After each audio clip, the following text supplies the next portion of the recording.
Today we're here in the beautiful Color Garden at Will Rogers Park in Oklahoma City, and joining me is Brian Dougherty, who has recently retired from the Oklahoma City Community Foundation, and you probably have seen him on our show quite a few times in the past, but you're here today because you have turned author during retirement. And well, it was kind of at the retirement party. They said one more thing, and it was the Kirkpatrick Philanthropies wanted to remember, I guess, me through retirement and publish a book on the parks of Oklahoma City. It's a beautiful book, and I don't think there's a better person that they could have asked, because as a landscape architect, and I know a history buff also, you did a beautiful job of the account of how Oklahoma City really was established based off of the park system, including this one we're at here today. Yeah, and I want to say it was a fantastic thing. I knew of Bob Blackburn. I've talked to Bob Blackburn for years and different things, and I just said, Bob, why don't you co-author it with me? So you had that global history of Oklahoma City, and then some of the unique parts of parks and horticulture and trees in Oklahoma City. And it goes back all the way to the evolution of the land, That's right. really, and then fast forward to the land run, I should say, and then, to modern day with Scissortail Park and everything. That's right.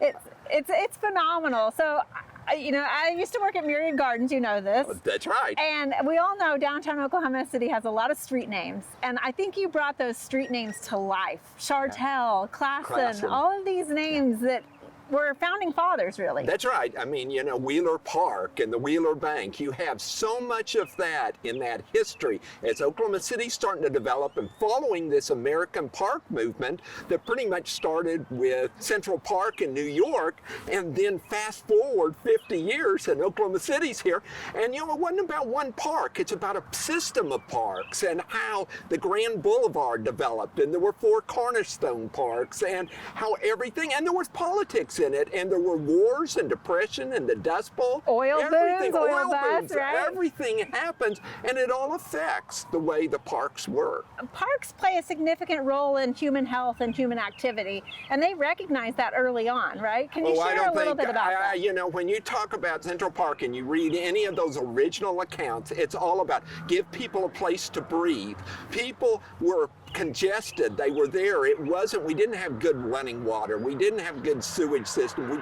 They wanted a place where these people that were working 6 days a week could go. It would be free. Anybody, rich or poor. Industrial, right? That's right. It was yeah. Industrial revolution had happened, tenement houses had happened, and it was about give them a place. And a lot of times it was that cool place down by the creek where it was the picnic grounds. And the parks were originally called pleasure grounds. They were called picnic grounds. They weren't, and they were for rest and relaxation. They really weren't for public activity. In fact, it wasn't until about 1900 that the first swing sets were introduced, and they were told to kind of stay in the corner and stay fenced off, because people wanted it as a place of beauty, rest, relaxation, return back to nature like maybe they had in the countryside. Okay, and now we know a whole different kind of idea of what parks are with Scissortail and the engagement and the activity of it all.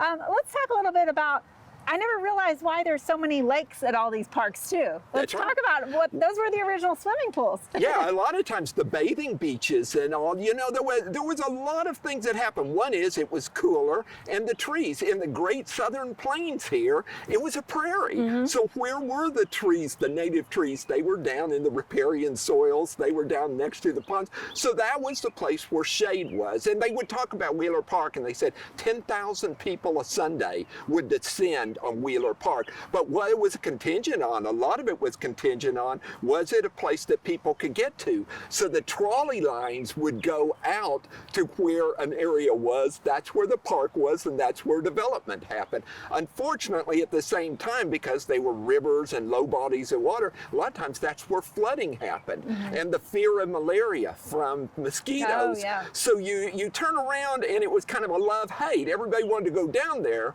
but at the same time, time there was stagnant water after a river flood. So you started seeing the city move upland, and they do that, but they had to sit there and plant more trees. They had to make it comfortable. And yet now our Oklahoma River, renamed, is got the Wheeler District, and we've got Bricktown, and we've got all of this activity engagement that's kind of come full circle from what those people early in the 1900s, late 1800s kind of had envisioned. If you read about Wheeler Park and all these people and now you look at Scissortail Park, Myriad Gardens, and you look at those activities, very much the same, only 125 years different. And what's really cool is the Ed Lycan Conservatory was originally at Wheeler Park. It had moved a couple of times, right? Yeah, there was a greenhouse that was there, and there's some talk about, was it actually that conservatory, but it was Lord and Burnham, and they talk about that. And then, because of all the flooding in Wheeler Park,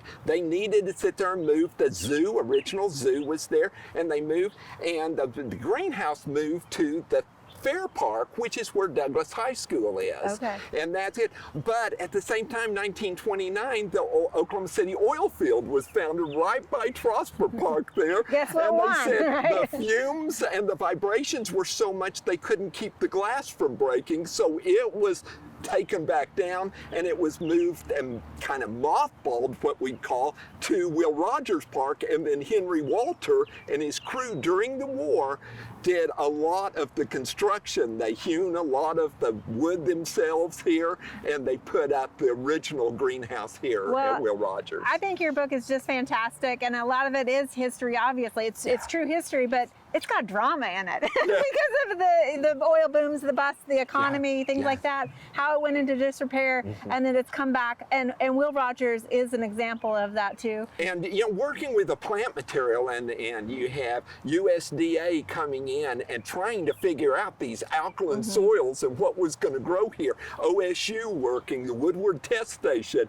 Henry Walter working here. There were trifectas of very brilliant people that were trying to figure out how we're going to turn around and let this place develop. Well, and speaking of plants, I see some cannas right behind you, and there's kind of some stories about how the canna played into Oklahoma City development also. It played in it a big role from back at Wheeler Park all the way through. Well, I can't sing your praises enough about this book. Where can people find a copy? People can get this through Kirkpatrick Publishing in the local bookstores. They can ask their bookstore to order it. It's available many, many places, and love there always need to be that next generation of park advocates, and hopefully this plays part of the history of what's been and what's to be. Awesome. Thank you so much.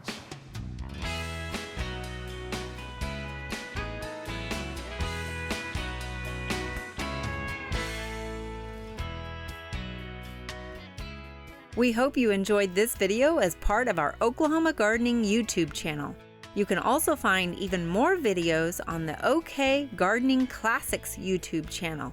And join us on social media for great gardening tips, photos, and discussion.